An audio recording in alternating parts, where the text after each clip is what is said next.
First we had Vanguard World Finals for Standard, now we have YCS Chicago for Yu-Gi-Oh! It's looking like a good year for furries, huh? Anyway, banter aside, we're going to be taking a look today at how Great Nature won Worlds for Standard. So I made my own video of like my top predictions for what can win Worlds, what's going to be, you know, the likeliest to be seen at Worlds, what we'll see on the live stream and stuff like that. And Great Nature was kind of part of my sort of like, yeah, maybe predictions of like, it's good, but I don't think it's that good, or like, it might top, or like, it might do well because of the surprise factor and stuff like that.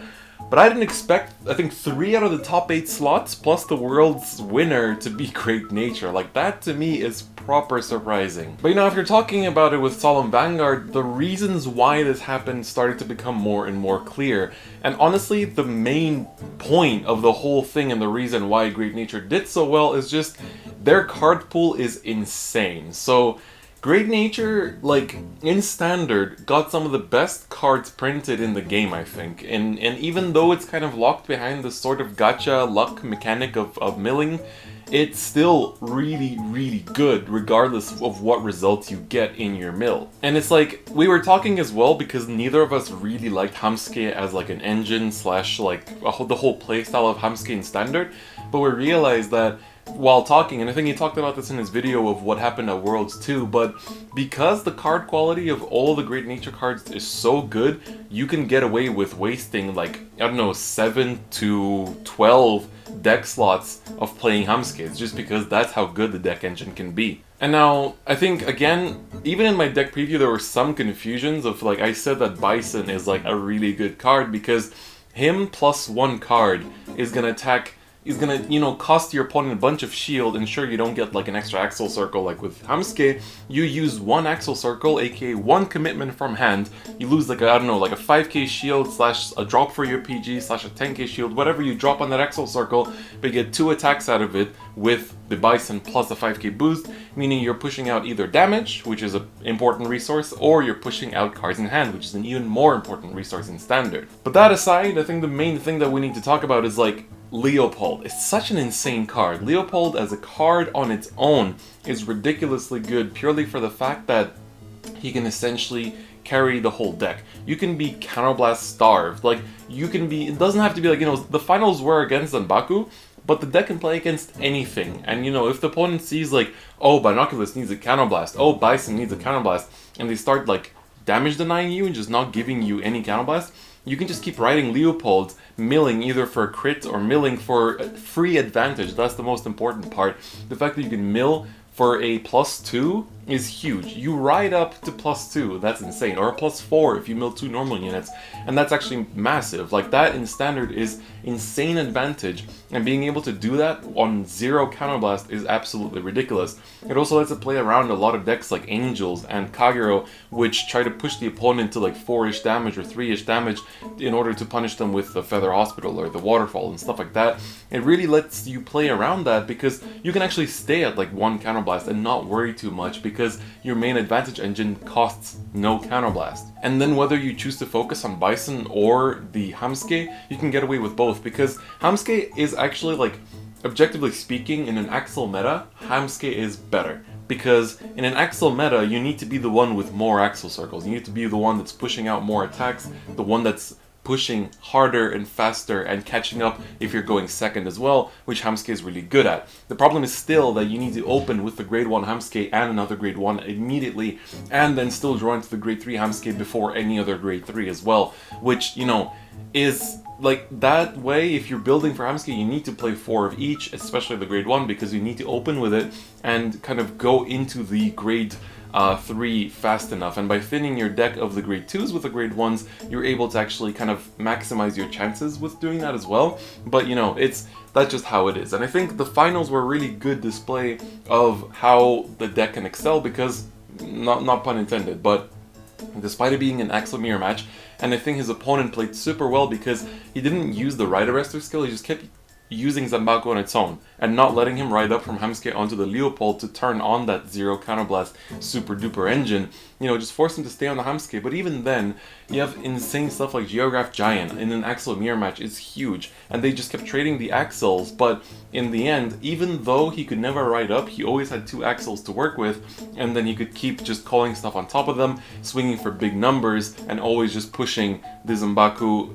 on lower hand cards, lower field advantage, and it was just a lot of trading, but it showed really just how good the finals were, because people keep saying that, in defense of Standard, is that people keep saying that in Standard it's like, oh, it doesn't, you don't have to think too much, it's such a simple game, you just crit, turn cards sideways and win.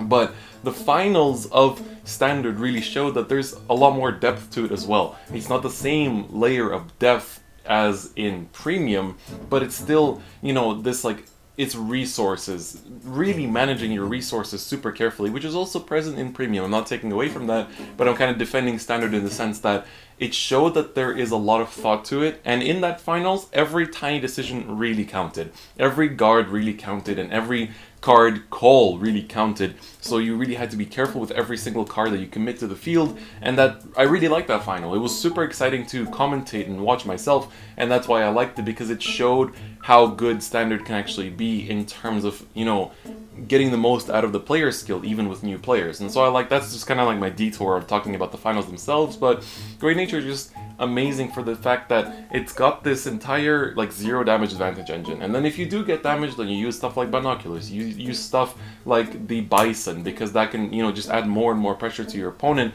and that's just super nice overall. I think the 3 card package of like Leopold, Binoculus, and Monoculus is just really good, because all 3 cards are super good. Then you have Tank Mouse that you pair up with it, which again, that's the only real problem of the deck, is that they don't have any countercharge, and though like 2 important cards want to counterblast, plus the Bison, which also wants to counterblast sometimes. There is this sort of problem that you might get counterblast starved and then not be able to do your plays, but again, every time you run into an issue with counterblast, you just ride up Leopold, and then you're fine, because even if you can't do anything else after that, you still have a lot of other plays.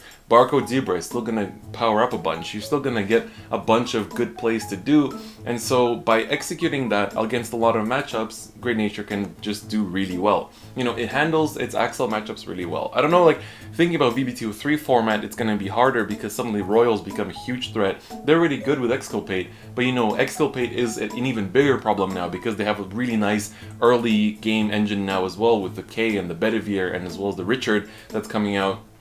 And so it's really excellent in doing that. And then on top of that, Exculpate, just destroying the entire Great Nature board is like, even if you mill 2 normal units, you have to bank on milling those 2 normal units to come back, or you have to start committing from hand again, and then the Royal opponent can just keep doing Exculpate over and over again, because now they play like 3 or 4, and that way they can really punish the Great Nature opponent too.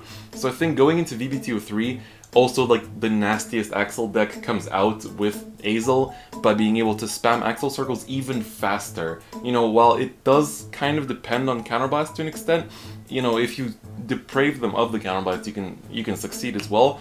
But if we're going to beat an Axel meta with Azel, you're going to have to rely on the Hamsuke engine again, just like the finals kind of, had to as well. And so that's why I think going into VB203 might not be as easy for Great Nature, but it's still going to stay a super good clan. It's not even going to be Rogue. I think it's tier 1, and the World Finals really showed that. And it's a super, super good clan with a really good just card quality in terms of Standard. And that's why, like, I don't think there's even point to complain about the clan not getting support very soon, because this support is going to take it to VB204 at least, and then we'll see whether it survives the fish meta or not. So like TLDR, Andre Lee did an amazing job with Great Nature. He also showed just like how, despite Hamsuke being not all that great statistically and whatnot, because Great Nature's other cards are so good, they can carry Hamsuke regardless, and worst case, they're just going to be beaters that you call in your Axel circles and either restand with your Bisons, or you're going to be, just pushing front triggers onto everything and pushing the game with that. So